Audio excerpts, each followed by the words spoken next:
Following a 2015 traffic incident which was discussed on last week's first episode of The Real Housewives of Orange County Reunion, Katie Ginella was labeled as the aggressor in a police report.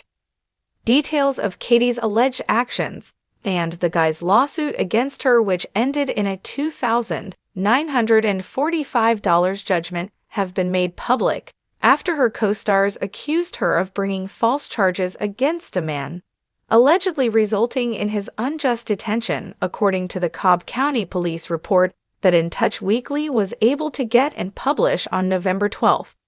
The responding officer said that Katie had contacted the police to report that she was being harassed and recorded by an aggressive driver who was also shouting at her and her children.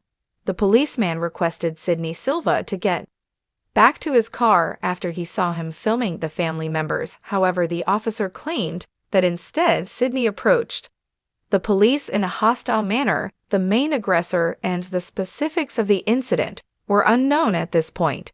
In our inquiry, according to the report, we asked Sydney to remain in his car so that we could separate the two parties and conduct a full investigation into the event. But he refused, saying that he had been unruly and obstructed their inquiry.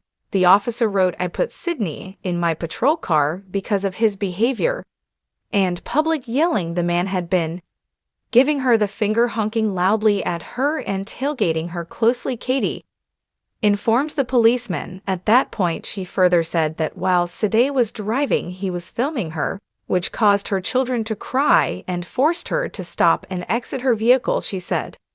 However, that city barred her access, so she was unable to return to the car.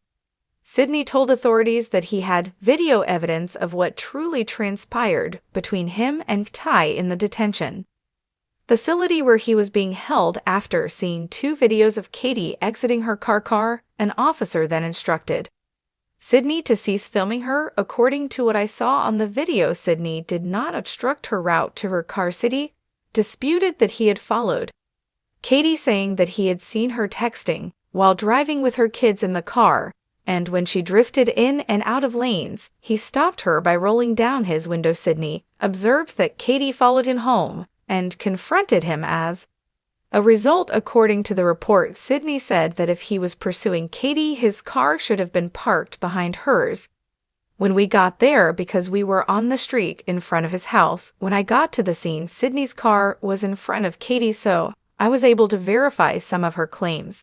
Sydney was the main aggressor when I got to the scene, but I had determined that Katie was the aggressor on the road. After weighing all the testimonies and tangible evidence, Katie was not prosecuted and Sade was chastised by the officer for photographing her, but the allegations against him, which included false imprisonment, disorderly behavior, and careless driving, were withdrawn.